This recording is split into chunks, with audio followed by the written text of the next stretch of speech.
Oh, thank you. Well,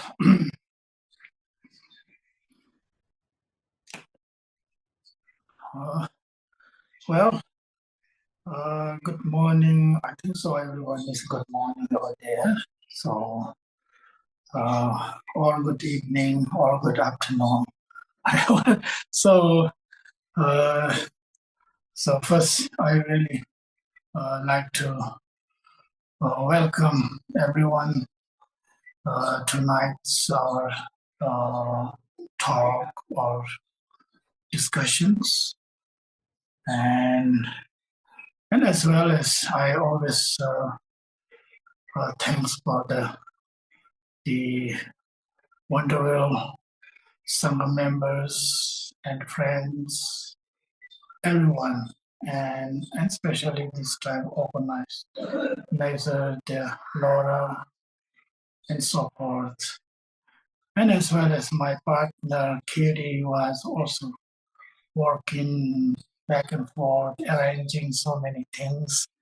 I myself is very, very bad about those organizing so many things. So I really appreciate all of you and really grateful and thankful as always, and especially giving me this opportunity, some share my limited uh, knowledge and practices and so forth to share with you. So I really appreciate all of you as well. And so therefore we are starting first meditation, which is I probably not need to say much about the meditation, but I would like to say a few words about the meditation, which we're going to do half an hour first meditation.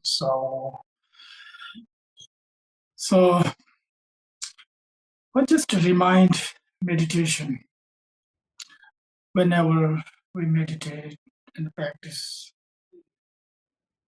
there's many necessary to need it know. But the most important part is the first and always, whether we meditate or whether we study or practices, whatever, it is the discipline first. It's very important just to remind ourselves. So what we need to do is discipline during meditation is the first the body, then the speech, and then the mind. So three of them is necessary. Have to have a discipline as possible according to our own individual capacity, individuals' knowledge, individuals' experiences, So therefore, the body is always precious. Because of this precious body, so we have the speech and the mind. Without this body, there is no possible to be speech and the mind there either. So body first, sitting very comfortable as possible, always. That is the necessarily always, wherever you are, sitting on the chair, sitting on the floor, wherever, first, wherever comfortable, or comfortable with your own body, relax, and the resting nature state of the body as possible until the end of the meditation.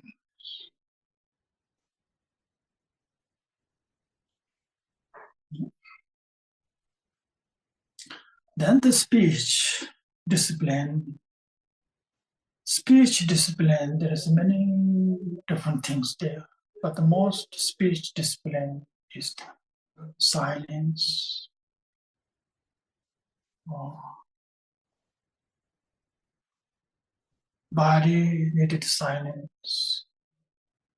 Speech itself is a silence, and the mind itself has to be silent. That means nature state, or resting nature state of silence of the body and speech. Then the speech is the essence of the speech is the wind energy, breathing. Let's just say breathing. So therefore, just be aware every moment as possible. Just keep focusing, keep aware about the breathing in and out, resting, nature state of the body, speech, nature state of the breathing itself. I think it's the best, the essence of the way we practice the silence of the speech. Then the discipline of the mind. So, discipline of the mind, that means try to, the essence of the mind, try to rest, nature state as possible. With the nature state of the body, nature state of the breathing, nature state of the mind as resting and relaxing the mind. First, it's the most important. Not so much tense, not so much tight oneself of the mind. Just whatever, just be aware about as possible all the thoughts. Without thoughts, just wear it, just let it, just relax itself. Or not try to not creating the thought, the number one. Try to not judging the thoughts, good and bad, this and that, past, present, futures, no at all. Do not judge it. Just it is relaxed and resting, nature state. Then the third one, the point of the mind discipline is that do not hold is possible. Whatever thought rises, if there's no thought, that's fine. If there is a thought, try to not hold it as all possible. Just be aware and acknowledge it. Just leave it. It is, relax. Just let it go. Do not hold. Go back to the breathing, natural and relaxing again. And again, continue going to, please, 30 minutes more together. So please, let's start now. So Laura's going to help me the watch the time. Okay,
hear you. Oh, sorry.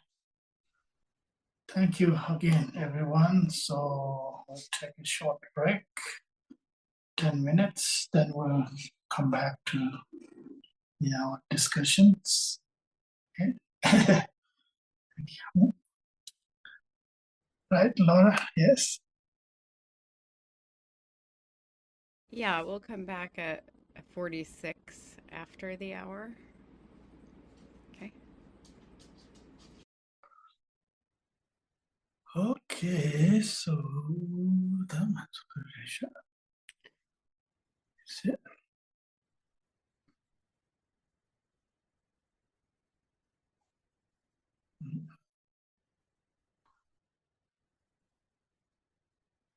okay, is it, Laura, is it okay to start now? Yeah, I think so. Mm-hmm. Okay. Let me say start some short prayer first and then talk. Oh, Lama Jino, Lama Jino, Jinzo, Lama Jino, Mate Lama Bijons. Tabo Gaji and Jesu Jindra, the one that belonged to Jim of the Jeve, Jesu Gajan, the one that made the Jim. So, and the Soto Jesus, in Jella, Yamudan, Tatato, Daniel, there was no one knows it. Daniel, Lama, not the Java, so what to do, Sinjel. Je no zoge je masam je be jaga to je mata de zaga da ni ka je do jim ze rum bo che asin je je man so wan de chun je man do sin je bo so do ne je me dan da de lon de chu go do bra sin je lo na wa da ne be sin je bo chu lo do sin je lo do je lam da do sin je lo do Lom Chaba Zevra Sinja Labdo So Androna Yishi Zanjo Sinja Labdo So Uza Saja Jipunjo Mujo Dobro Sinja Labdo So Tanjo Nene Shinto Nibraka Chiwa Dendo Taba Chavala Kadenda Lavemba Matata Zene Tanjo Wakala Juga Jamada Chavala Chukite Jasa Gajan Banda Chute Jadon Jeremo Maka Deshindo Mendos Yeremade Chorange Chetavanya Dara Nimande Vedu Zayin Lama Chorange Dara Nimle Bona Zindra Mission Button Pata Tigate Nana Drovich Chikalam Drovets and Nana Belonda de Zamba Cheves and John Dro, the Jena de Javon Rojana Mojo, Nishi Jimena Jo, the Nana Hundred and Mashi Jizona. They don't correct them at the Samna. Nyelong Trawa Dang Jawa Gundo and the Lama Landra, Mission Mola, Sota Manji, the Rosa Dorje Changi, Kwamba Dosho, Sanjo Sinero Boje, Boje, Jivanya Mama, Kone Kondo, Show.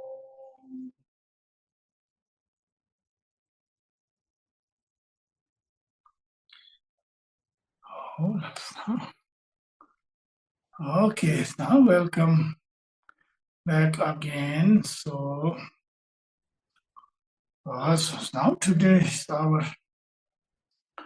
the topic is about as all you know, 37 practice of Bodhisattva, which is writer name is called Tokmé Zangpo, Tibetan name, which is Sanskrit, probably Asanga Bhadra, something like that. I think so. Or it's called Asanga Bhadra. And generally they're called Tibetan word we use, his name is Tokmé, which is in the Sanskrit, the Asanga. And there is one great master, many of you know, in Tibetan Buddhism and generally Buddhism historically. There's one great master name is also Asanga, same name. That is the Acharya Asanga, usually called. That is Indian master, originally from India. This Asanga is from Tibet.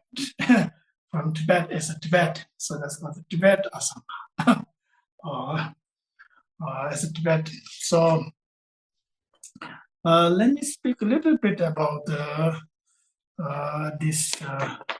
writers, the Asanga, Tokmé, because of the traditionally, and when we study whatever book we study, whenever.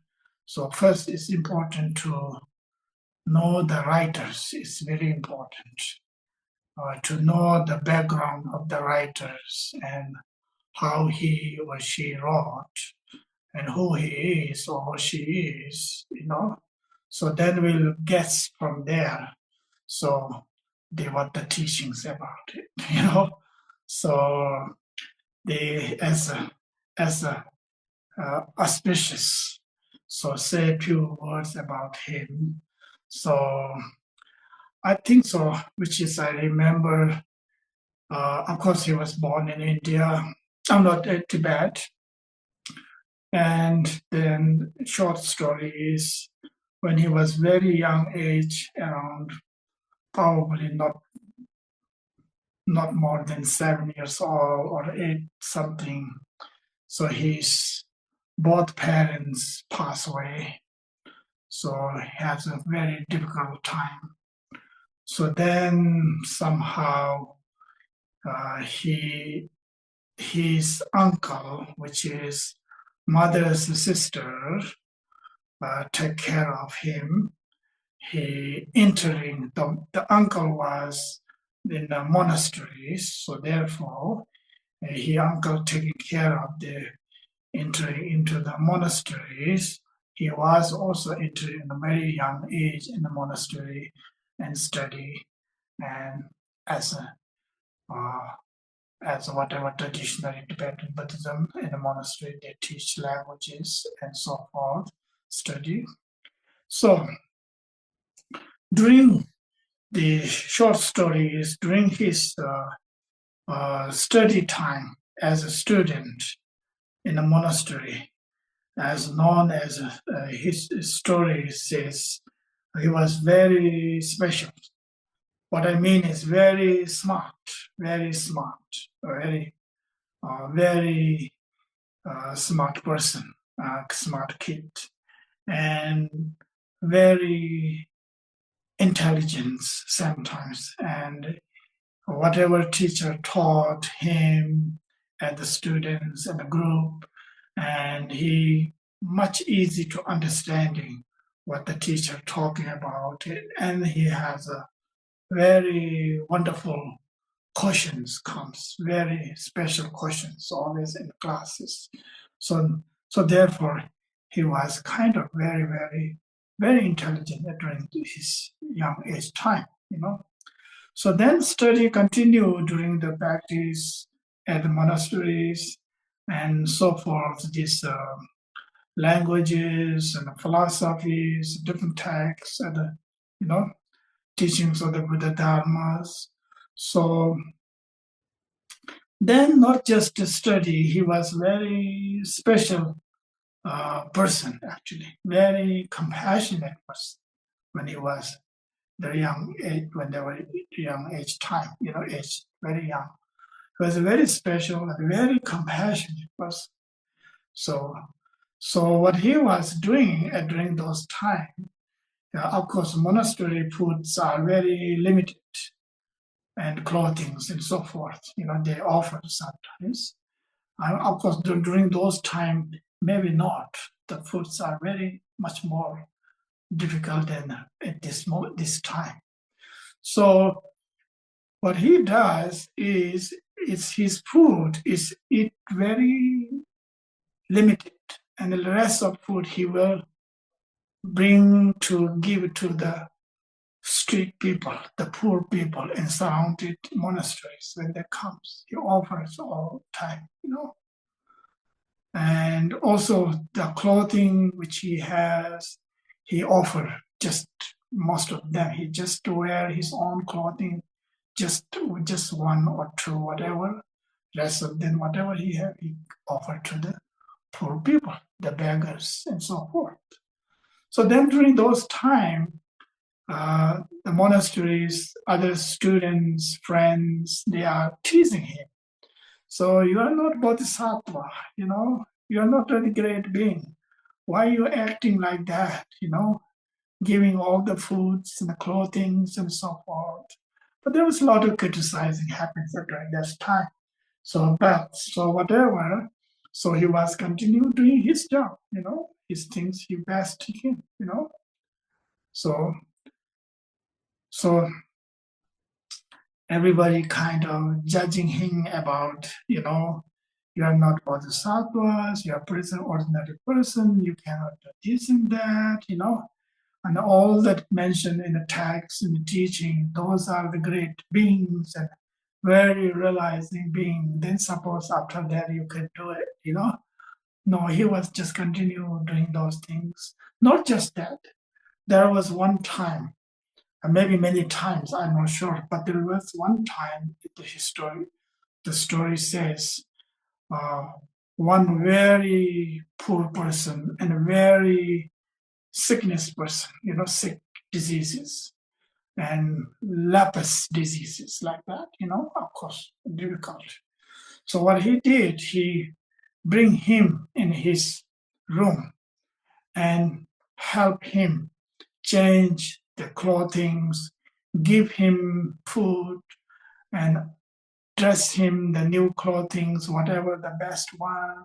And then he always do that, That's very, people says, it's very difficult, People are just not happy with it, They say it's a lot of different diseases, you get virus and so forth and things like that, So he was doing it, very actions of the compassion, actions and practices that very, whatever he can, whatever he can. But so that was his, actually the stories, And then he became a more learnings, more very well educated, well qualified. Then later on, then many in realize people are kind of very trust him. People are notice him. He's very special person. He's very well educated in the monasteries. Very well educated. And of course, he has wrote a lot of books. Including this 37 Practice of Bodhisattva. And also, I believe I haven't seen myself, but he wrote also Way of Bodhisattva Life. Remember everybody, right? Way of Bodhisattva, which is written by the Indian great master Shantideva. They say he also wrote about the commentary about Way of Bodhisattva Life. Likewise, many other books and the philosophy books too, So probably many of them still available these days, some of them. Particularly this book, the 37 Practices of Bodhisattva, is one of the well-known, when very popular in area in whole Tibet during his time, very, very well done, these texts. And my understanding, this text is about really the most talking about the really actions, okay? Not only philosophy or the something. It's only talking about how to do the practices, how to be real practice in a real life, in everyday life, and so forth. So therefore, this 37, the text is very, very well known, very, very precious text. And particularly sometimes, if I'm not wrong, please do not believe 100% what I said. Just have to analyze it. Okay, so what I believe in is says this 37 practices text is about actually the essence of the way of bodhisattva life text. Remember Shantideva's text. That whole text is put into the really short form in a really practical way, So this book, this text about that. So then that's the reason I thought myself is also have opportunity. There's some study, from different masters, and I had teachings and transmissions as well in my many other masters. So the truth is, I myself is not really in a practice. That's very true. But I will say the study, I do study, continue, very as possible. And the practices point of view, I'm very, very zero. But I'm still always really highly respect this book, and I try to read different commentary. These 37 practice books, it has many different commentaries. Of course, many of you already seen it. I would recommend please read and analyze it, think about it. The more study, it has a wonderful way to study point of view. I would say it's very profound, and not just a study, it's a practice point of view. It is also very profound and very practical. I personally, I found myself as, and also as known as a history of Tibetan Buddhism in study and practice point of view. This book is known very, very well, as all you know, just to remind ourselves. And of course, this book is taught many times, His Holiness, the Dalai Lama, many, many times, many, many times taught. These are also probably available, those videos is possible, and of course as well other masters too, so that's the reason I choose this one for this time. Of course, even we cannot finish all, but that's not the point. And just you can study, discuss as possible, and then next again one more time we'll have a session for this. Okay, so then. So now how we're going to do it? Read English. Somebody maybe help me that one. First line or paragraph, the first stanza, which is Namalo Vishwaraya. Can you please say, do you have any English? Laura? I don't. Katie, can you? Maybe Katie has. Yeah. Okay. Oh, let me. Sorry. I'm going to make you a co-host. Thank you. Okay. So in English, it says the practices of all bodhisattvas. I think I'm echoing Lama's or somewhere. Okay, you should. Okay, cool. Namo Lokeshvaraya. You see that all things are beyond coming and going, yet still you strive solely for the sake of living beings. To you, my precious Guru, inseparable from Lord Avalokita, I offer perpetual homage, respectfully with body, speech, and mind. Well, this is the first paragraph of the stanza. This is usually, as all you know, when Tibetan master, when they write, they always first they do prostration to the root and lineage masters. So this paragraph is talking about actually his own master, which is inseparable nature of Buddha compassions.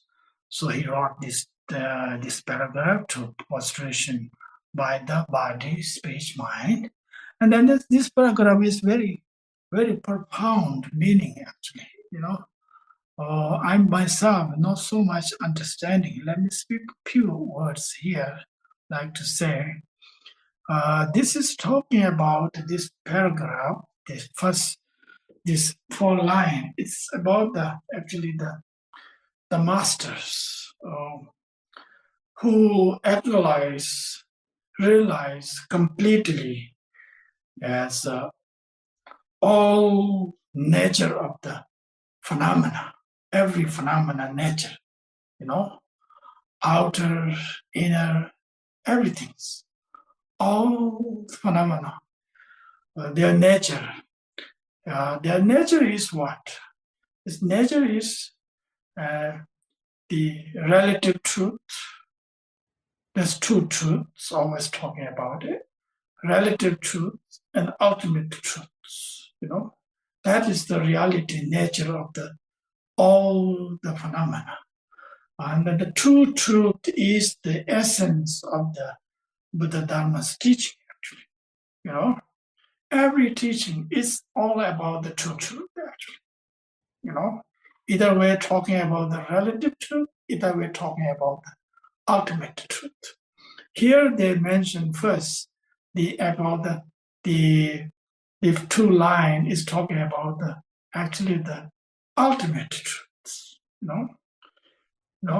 All the phenomena and all the dharmas, everything is, coming and going. And the relative truth, yes, there is all the phenomena is comes, goes. That's true. We cannot say relative truth is there. And the ultimate truth here talking about is ultimately there's no existence. Inherently does not exist. Their nature is empty. Nature, emptiness. There's nothing is coming, nothing is going. But in the relative truth, yes, it is everything, which is his master, his own root master, which is inseparable nature of Buddha compassion. So those see things, reality, nature, of the relative truth, reality, nature of ultimate truth.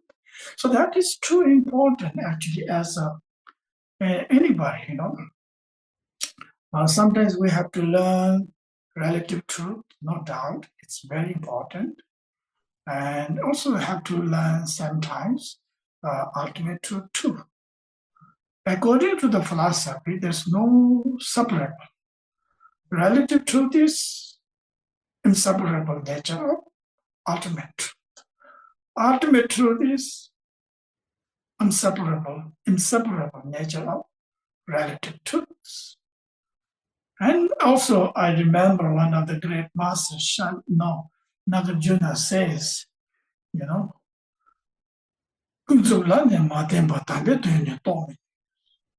Nagarjuna is saying about first, very important to know well about the relative truths. Very well have a knowledge, experiences, realizations, everything.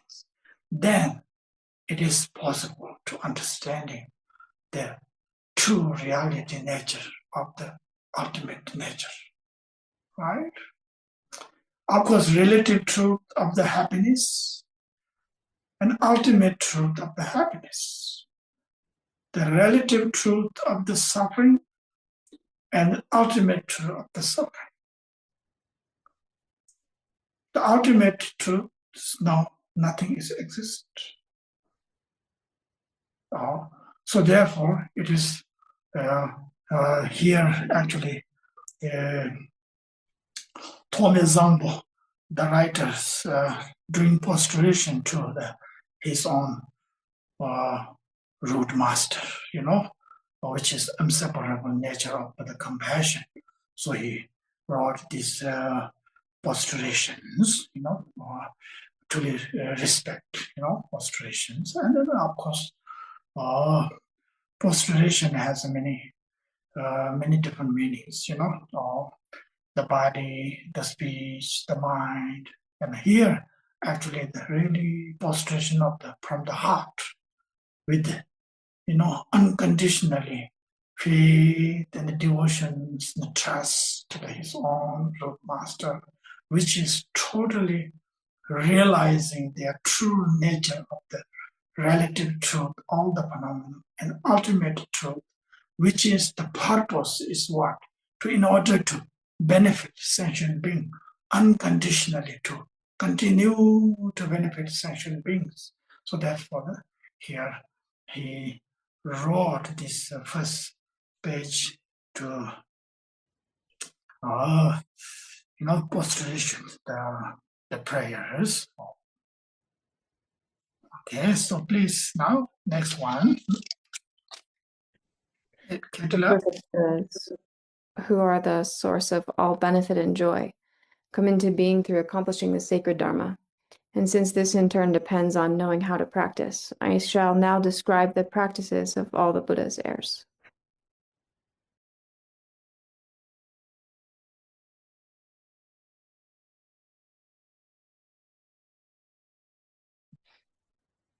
Shall I read the first stanza as well, Lama?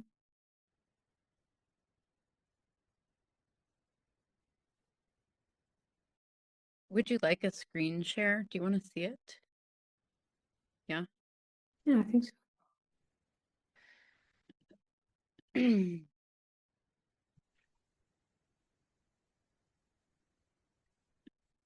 Lamala, you're muted.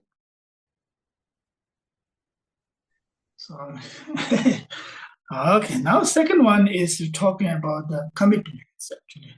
The great writers, the great master, according to Tibetan Buddhism, and as well as, particularly Tibetan Buddhism, when they write text, they always promise, commitment themselves. So I'm going to commit this text, such and such, until they finish this text.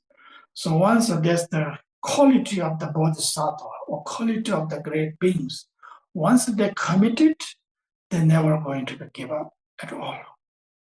Until they die, until then, they never give up.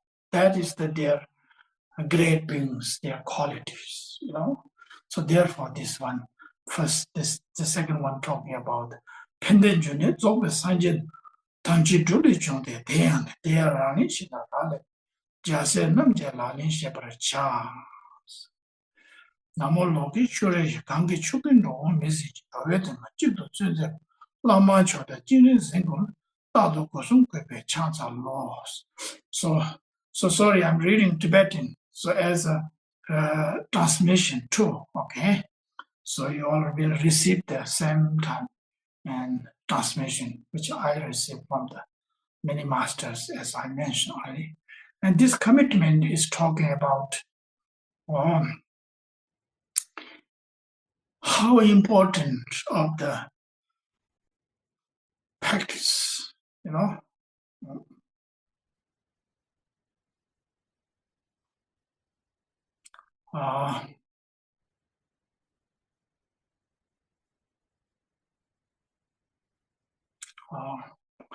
and sometimes practice itself is not enough. Once we practice, whatever Dharma we practice, we have to know how to practice. That's very important. That's a big question, Sometimes in including myself, we talk Dharma a lot, right? And then we never ever talk how to do the practices, how to do it, right? How to do it during the sitting practice, how to do it after the sitting, how to carry that mindful awareness meditation into the everyday life. So that's what the Tokme Zangpo is talking about. Everything's a realization, which we're talking about all the time. The realization is relying on the practice. And that practice is relying on how to do the practice the proper way, exactly perfect, not mistaking anything. So then there is no doubt realizations, of the Bodhidharma, enlightenment, compassion, the kindness, and so forth, whatever. Bodhicitta, what we're talking about. Just like a Mahamudra or Dzogchen, great perfections, whatever we call the reality and the words, right? Or Madhyamika realization or enlightenment. All are relying on the practices. Practices relying on how to do the proper way. So therefore, which is Tokme Zangpo continue going to talk in the next actual stanzas coming, which is first stanzas is about the postulation. The second is talking about the promise, so therefore those great beings has wonderful qualities. Once they make their mind promise, like say, I'm going to practice this, but they're going to practice it. So that's a great, never going to give up. And of course, we do in ordinary life too. Many people are great people, they want to help something. They never ever give up. They continue to benefit without the conditions, right? Especially sometimes when we see in our lives certain wonderful grandparents or the parents, they have all the great friends too. They always been committed, right? Never ever, whatsoever, never give up, nothing rely on any conditions. So always promise. Likewise, the bodhisattvas, here we're talking about actually, this chapter is about the, bodhisattva, which is quite a bit realizing beings. Those are always have great qualities. Their commitment is quite a bit very strong and very, how to say, unconditional. It's very so likewise, for example, for His Holiness the Lama committed to benefit for sentient beings all the lifetime, continue, whatever. It's like Bodhisattva right now. For example, must be there many Bodhisattva, great beings in this planet. We do have, but we don't know sometimes, right? Sometimes it manifests different forms. But right now, the best example, I would let's say, that His Holiness the Lama, is appearance in the form of Bodhisattva, which commitment is to benefit always to the sentient being. That's why he said, my commitment is always practice of bodhicitta, right? Bodhicitta, enlightened mind. That's why he said, right? I practice that. I will practice until the end of my life, right? Until end of my breathing. That's why many of you may have heard about it. I myself, I heard it. So like things like that. So now next one is the actual the stanza coming. The first one. Number 1, the practice of all the bodhisattvas is to study, reflect, and meditate tirelessly both day and night without ever straying into idleness, in order to free oneself and others from this ocean of samsara, having gained this supreme vessel, a free, well-favored human life, so difficult to find.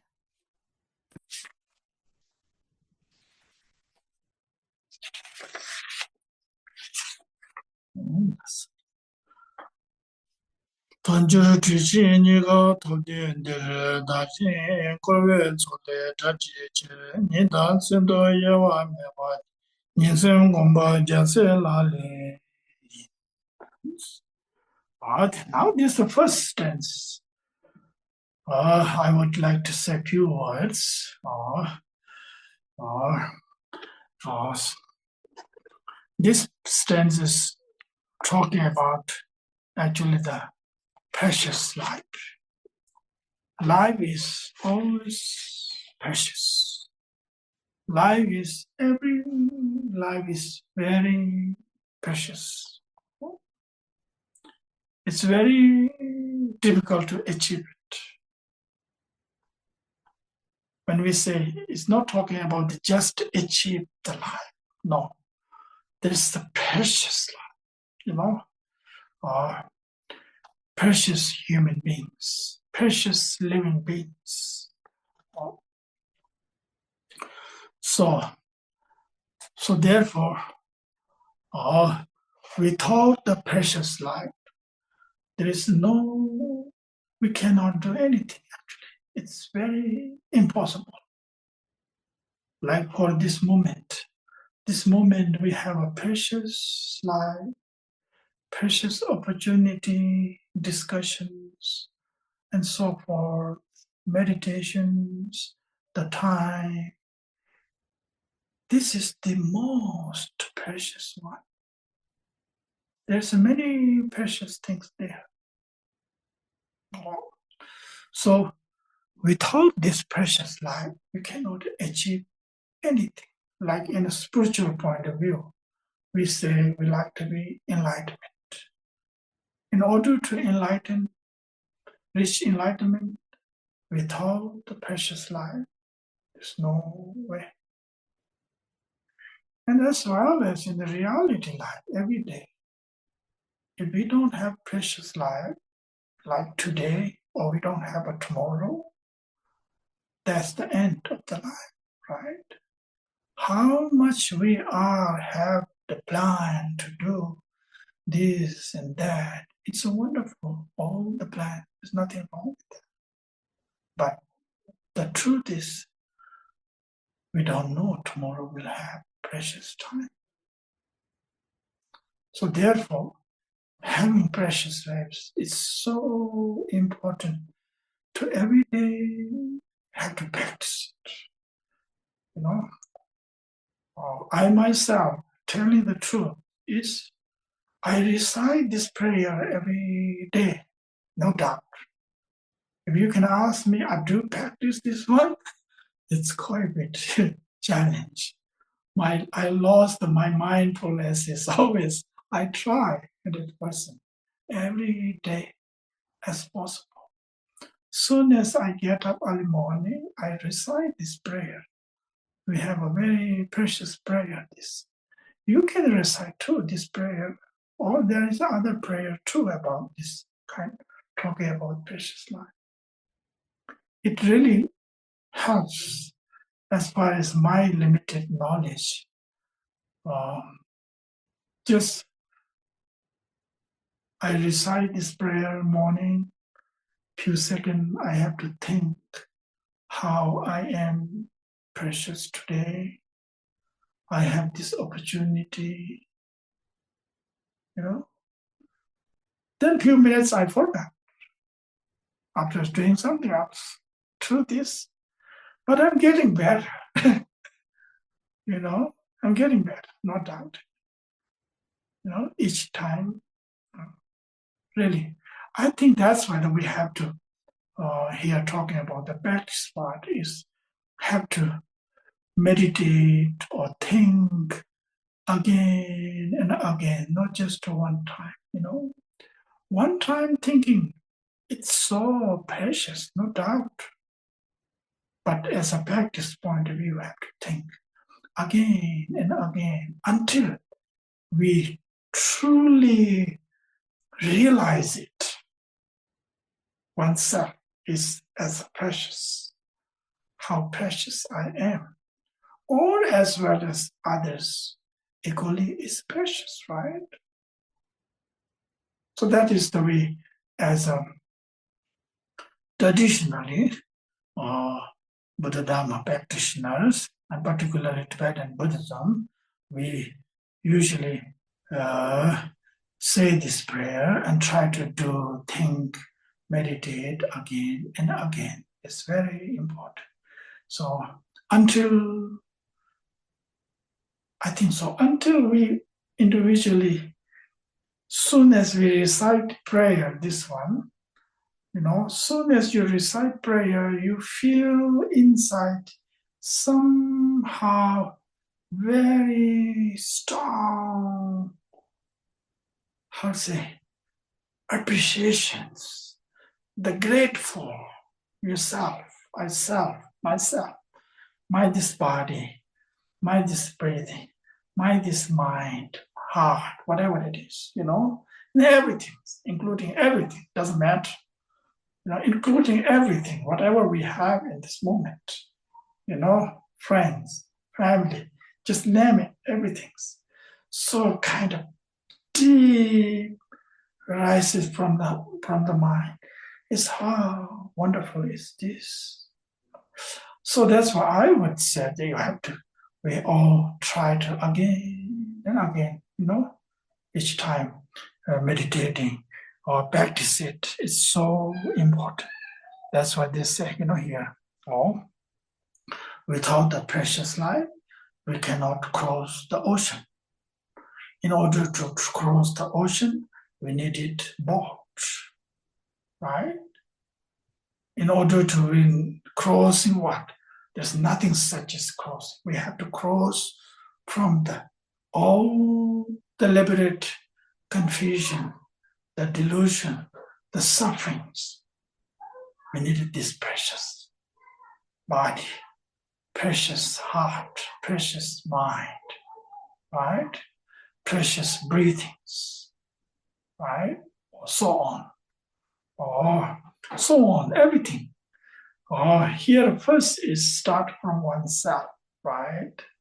Then we have to understanding, getting better and better, understanding all the precious surrounded us, whoever it is, whether they are close, whether not close.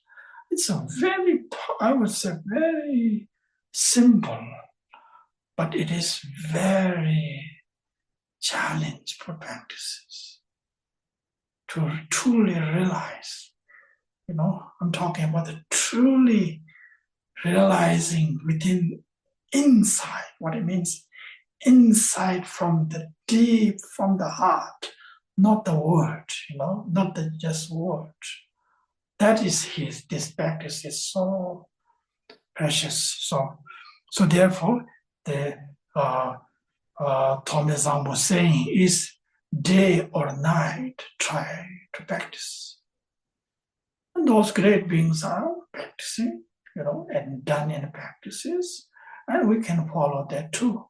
Let's say in order to practice it, listening, contemplations, the meditations, it's talking about how to practice with the listening, which is also very challenging. Myself to keep talking. Listening is one of the best powerful actually. Yes, teaching is wonderful too, but the listening is very. Listening itself is very compassionate. Actually, sometimes we don't realize that. Listening, just listening itself is very powerful. It's quite a bit challenging, including myself as a teacher. It's quite a bit challenging there too. So of course, then analyze, think, and then practice meditation as possible. Which is inseparable. And the great beings that they do, listening, teaching, morning, then afternoon, they just think, analyze, then evening, they put into practice to meditate and whatever they do. That's what they said they do, But it is possible. Also, it can be So therefore, precious life is one of the really, really necessary for everyone, actually, it doesn't matter who we are, it doesn't matter where we are from, it doesn't matter how we are challenged or not, but this practice done to every day continue. So then they can be maintained that practice every day. When there is calm comes, I would say like to say a few more words. When there is a challenge time comes, very difficult time. So then immediately remember it. Oh, my life is precious. Doesn't matter, anything else. Life, it's just itself is the precious. Sometimes we forget to focus to the precious part, right? We focus something else. I think so. That's quite with the human beings' challenges. We focus something else. We not enough focus to the precious one, right? I think so. I have challenge too, no doubt. So we can transform into that. So this is text is actually the really mind training text. This is one of the wonderful. Every time or whenever we have time, keep meditating the precious life again, so that's I think talking about here, day or night, continue. It's so special, especially needed. Think young generations are needed more. Really, everybody needed, but especially I would say we needed this kind of wisdom, the knowledge we have to spread, or rather than something else, the precious things, everything. I think so. That's what the first line is a very powerful practice. The truth is, I try myself, but I'm still, even though some of you know my Tibetan recitation of the prayer, which at the beginning we started, I recite this prayer, maybe immediately, recite this. Every time, whenever I try to have opportunity teaching, so even though I just recite, So also that's the first paragraph is talking about the precious life. Is it? Do we have time more, or it's time for QA? I think we have time. If you want 15 minutes for Q&A at the end, I think we have time. Okay, thank you. Yeah. Okay, let's go one more. Yeah. Kirtila. To the practice of all the bodhisattvas is to leave behind one's homeland, where our attachment to family and friends overwhelms us like a torrent, while our aversion towards enemies rages inside us like a blazing fire, and delusion's darkness obscures what must be adopted and abandoned.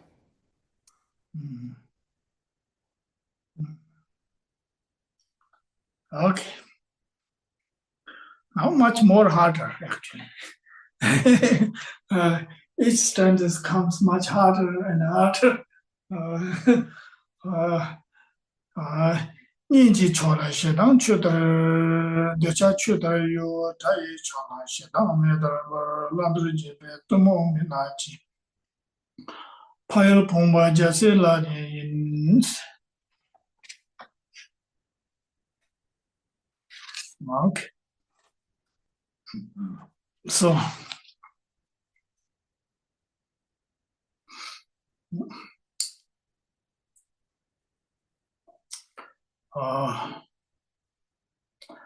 This has a many different definition, meaning of when we talking about how to abandon our own homeland, let it go of the homeland.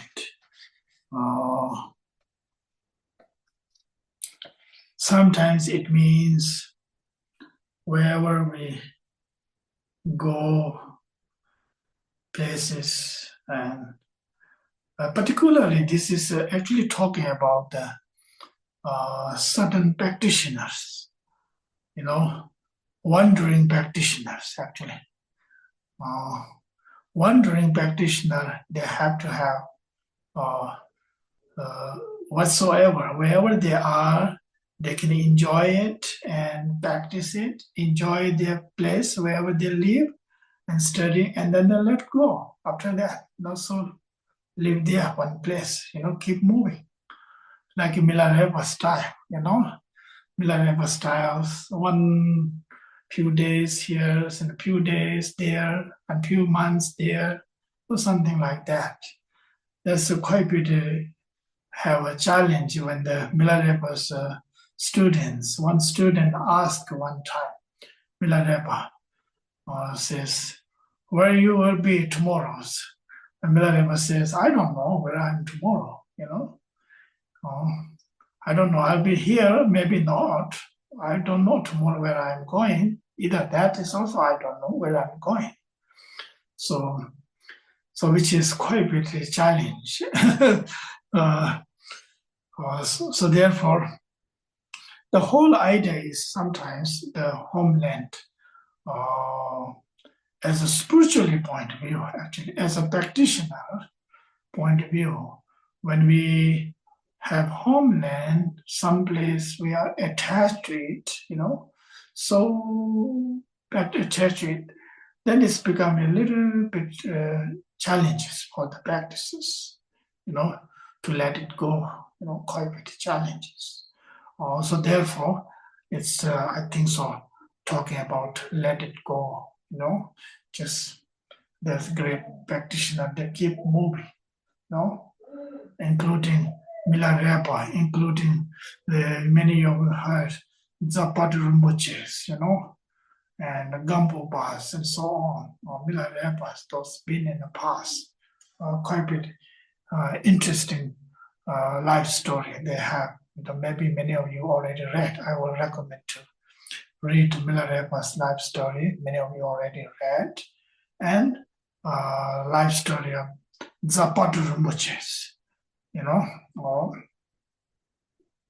and also very interesting. So on. Then there's many other masters as well, really wonderful master in any Buddhism too, or particularly like right these days. Remember last few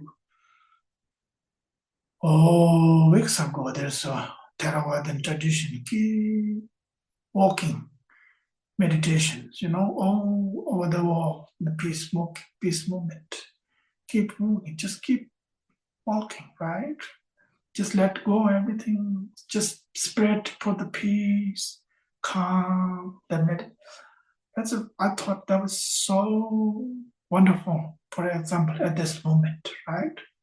So when those, people who could do those things is wonderful, but then people like us, including myself, cannot give up the land, where we're home. So that we practice to a little bit less attachments, friends and the family,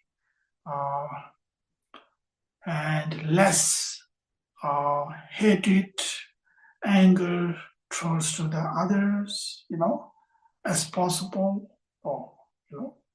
I think there's a main practice every day, I think this practice is every day necessary as well,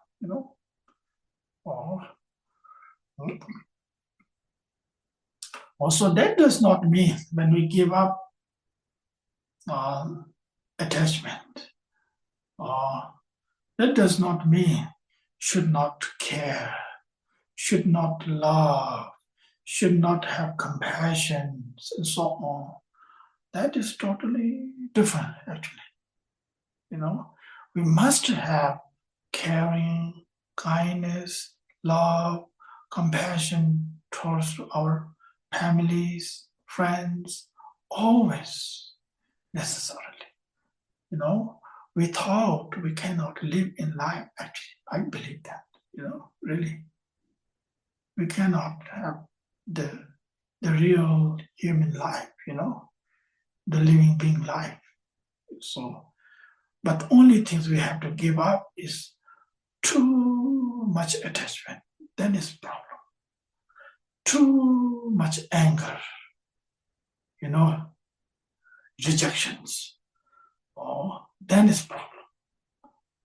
So that is we have to individually practitioner have to experience it,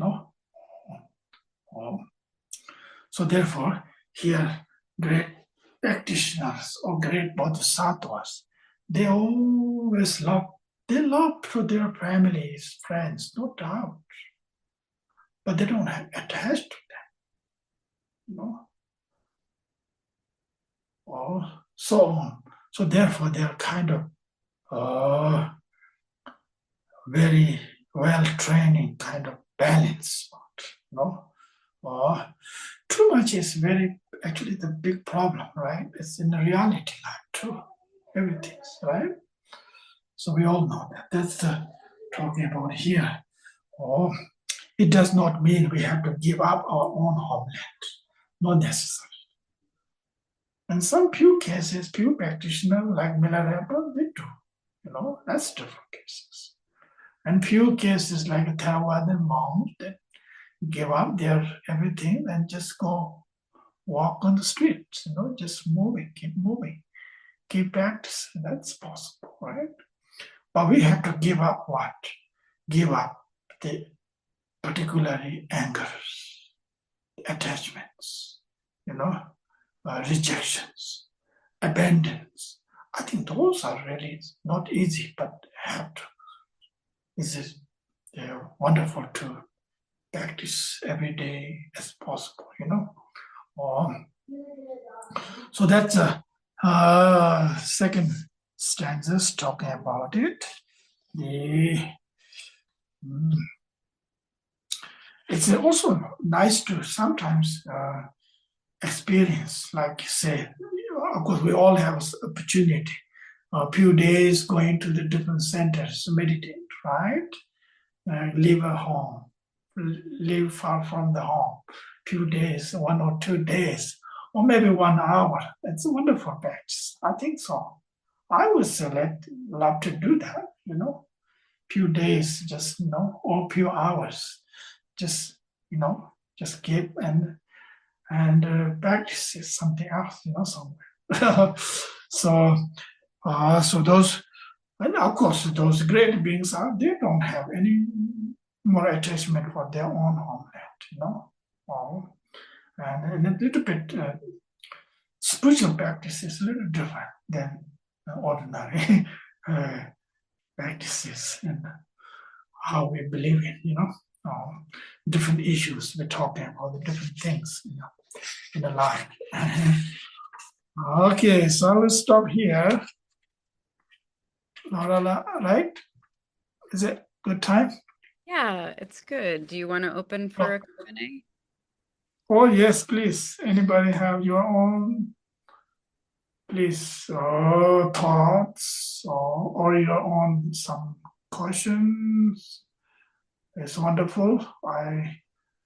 If I have answers, I will share. If not, then that's it. We have to find answer from somebody.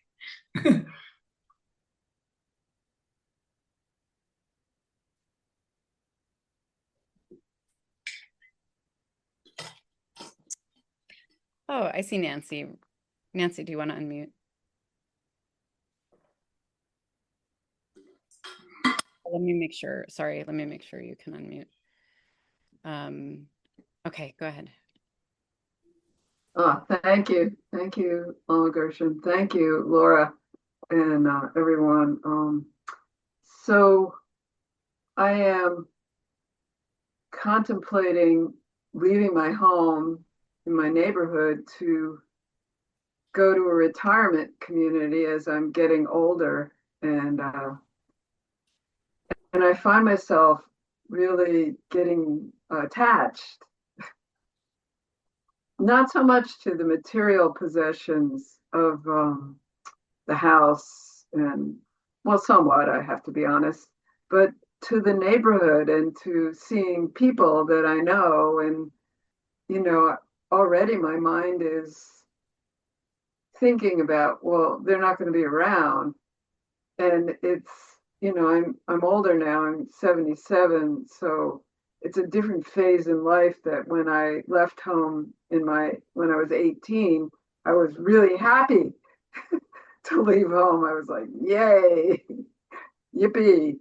But now it's so different because you get so acclimated to seeing people and having relationships that will be difficult to sustain when you're no longer physically present. So I'm wondering if you could comment on that as one moves through these phases of life. I mean, we have a great opportunity in this country to have great medical care, which prolongs our life. Now we're living longer, and yet it makes it harder to move uh, in not just physically, but to recognize all those attachments that we have to certain ways of being. So, thank you.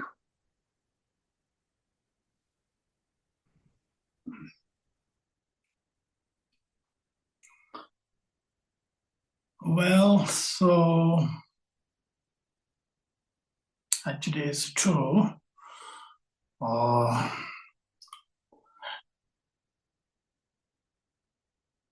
One thing I'm learning is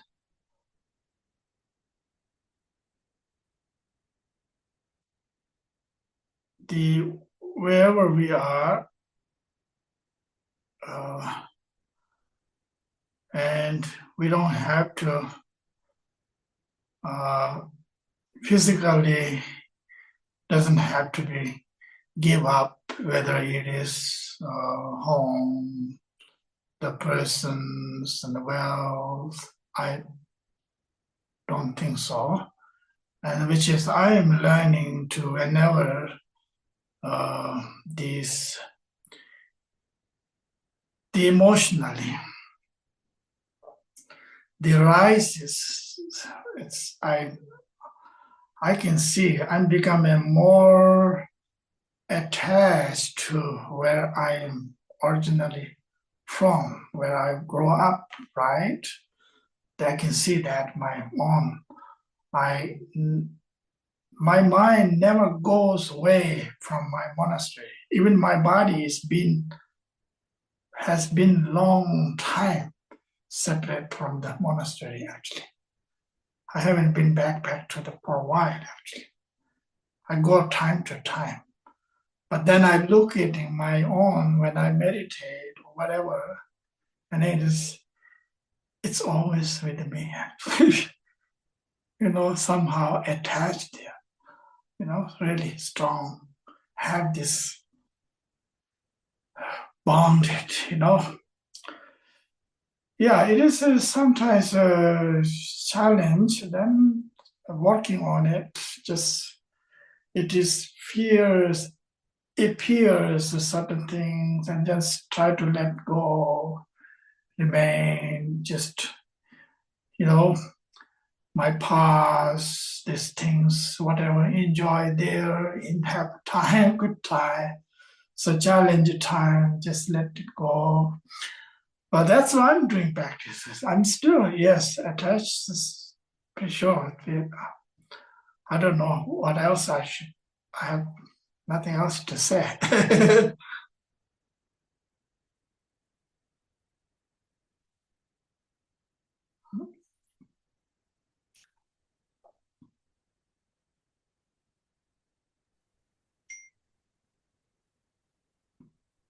anyone else want to chime in?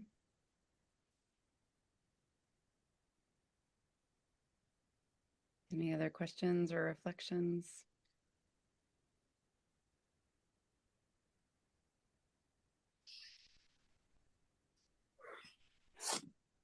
I want to thank everyone for being here, and I want to remind you too that if you want to study more with Lama Gursam, you can join the Natural Compassion Retreat that's happening in a couple weeks online and in person. And I'm going to put a link in the chat for Donna, if you wish to offer Donna. Still have time for more questions or comments?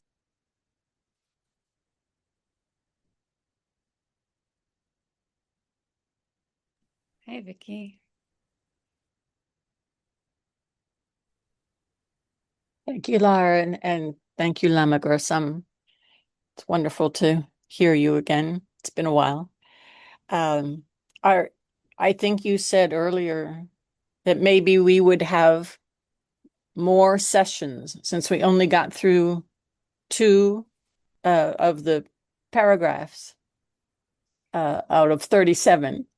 I have read them all, and I had questions about some as I read, but they're far down the list. So I guess I'm asking and I'm hoping that there will be more sessions so we can go further with this. And I know you have talked about this, and I just want a little more clarification if we have time about giving up. I mean, I have 4 children and 4 grandchildren, and they are all very dear to me.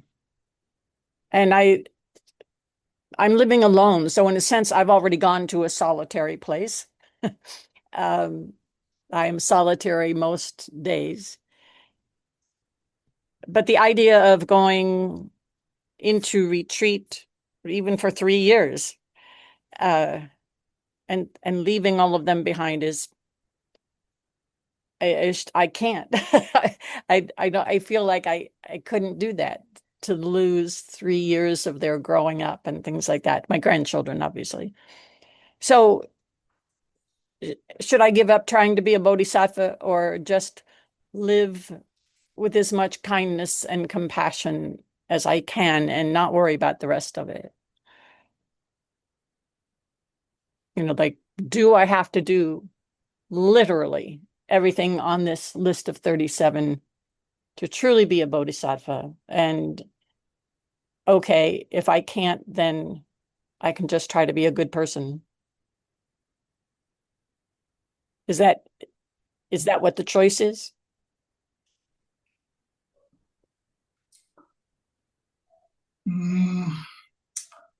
Well, my limited understanding about this, the different stanzas and practices, as you mentioned,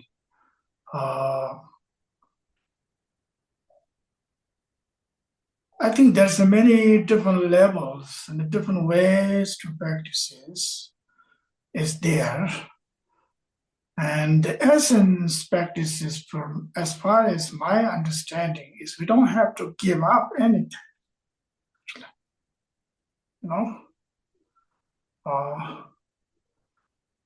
We have to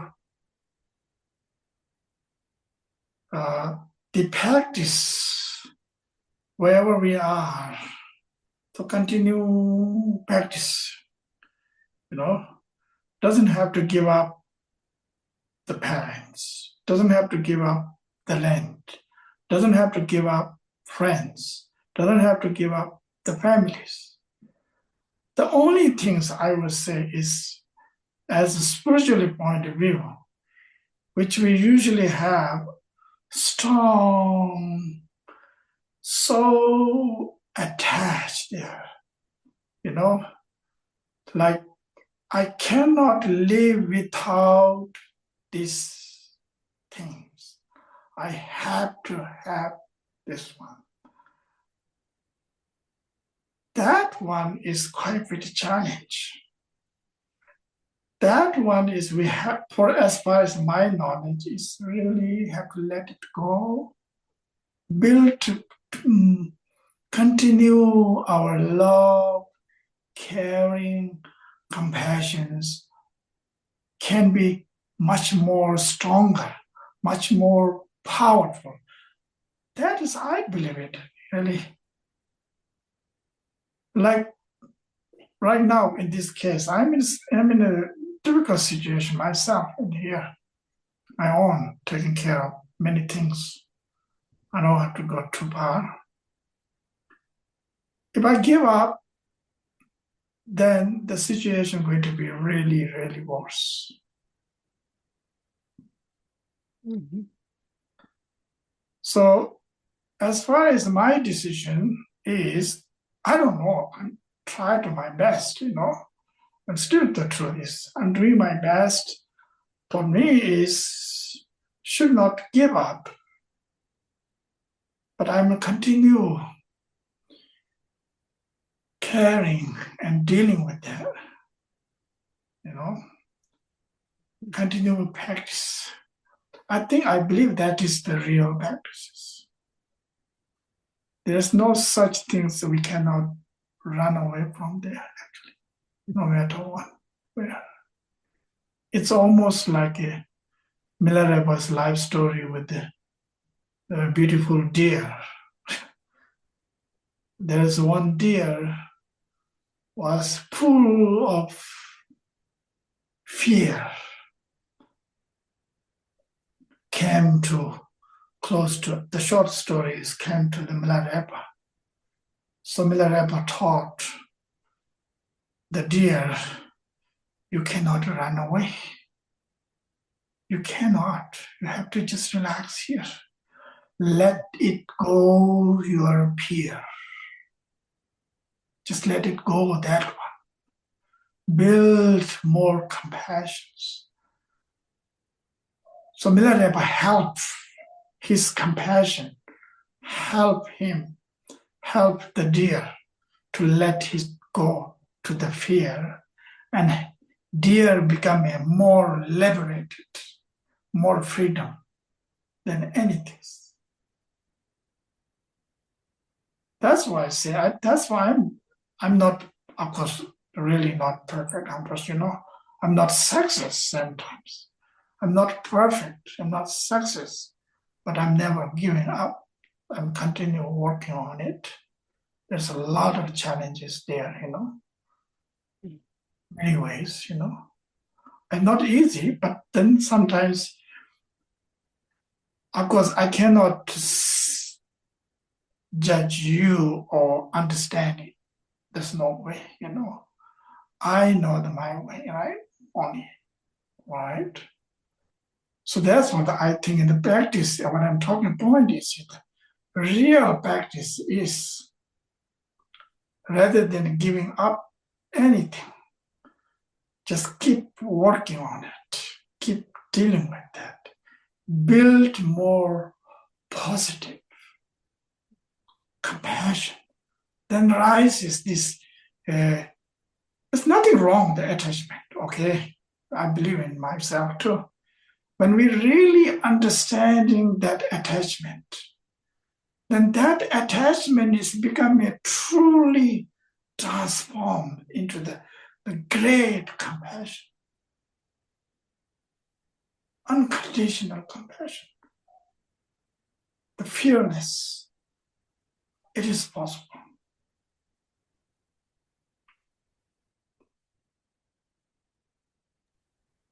So therefore, I believe we don't have to give up anything, right?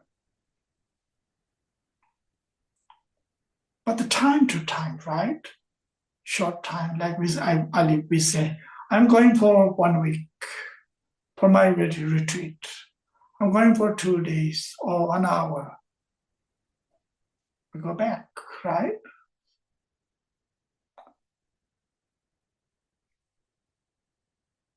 So that is, I'm learning and I'm practicing as possible. I'm not saying it's easy, but I think we all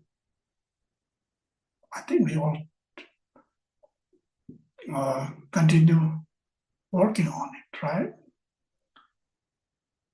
But another situation right now, and let me put this way, maybe many of you heard about right now, the current news in New York, downtown New York, and the United Nations, and there's one Tibetan self-immolated just a few days ago, only 2 days. This is the today's the third day, I believe so. It's a very difficult situation, you know. Where is compassion, you know? How do we do compassion practice? You know? Why not? I have a right to anger towards to the whatever the causes, Chinese government. Let's put it that way. I'm as a practitioner too. I have a hard time, really. I'm keep thinking about it, you know. Keep thinking about this gentleman, you know, self-immolated in front of the United Nations. Just this is the third day, you know. I don't know. It's sometimes very sorry. I didn't bother. The reason I brought up because you all practice or you can make a prayer for him, prayer for Tibet, you know, whatever the situations, you know, prayer for Chinese government as well. That's my Bodhisattva practice too. I don't know. Maybe Tibetan people don't want to hear that, right? If I said it, right? That's a different situation, right? I have my own way of understanding or way of practice, right? I try to practice everything as include everyone is possible, right? But especially for that particular person, right, this moment, right? But actually the suffering is everybody's suffering. It's not out.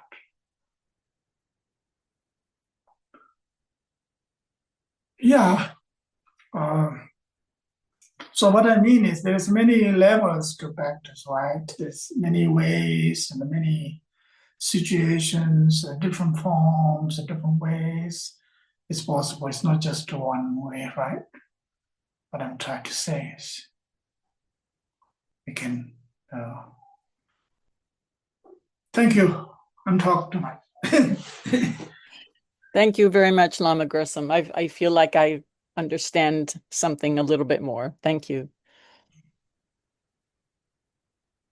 Thank you so much, Lamala, for being here. And do you want to close with a prayer, or do you want me to share a dedication? Oh, please go close prayer. You can help me to read. You can help me read. You know, please. So we'll do the bodhicitta dedication prayer.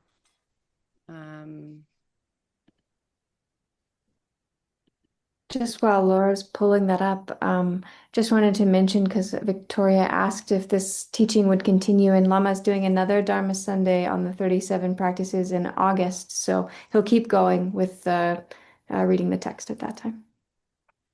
Thank you. Thanks, Katie. I'll do twice in Tibetan and once in English. Jangchub Semchog Rinpoche Mache Panam Chejur Chig Che Panyam Parme Payang Gong Ne Gong Du Pelbar Shog. May the pure, brilliant sun of bodhicitta dawn in each and every heart and mind, dispelling the darkness of suffering and confusion, unstoppably, until all are fully illumined and awakened. Thank you, everyone. Thank you, Lama, for sharing your teaching and practice, and thank you, everyone, for being here. And we'll see you soon.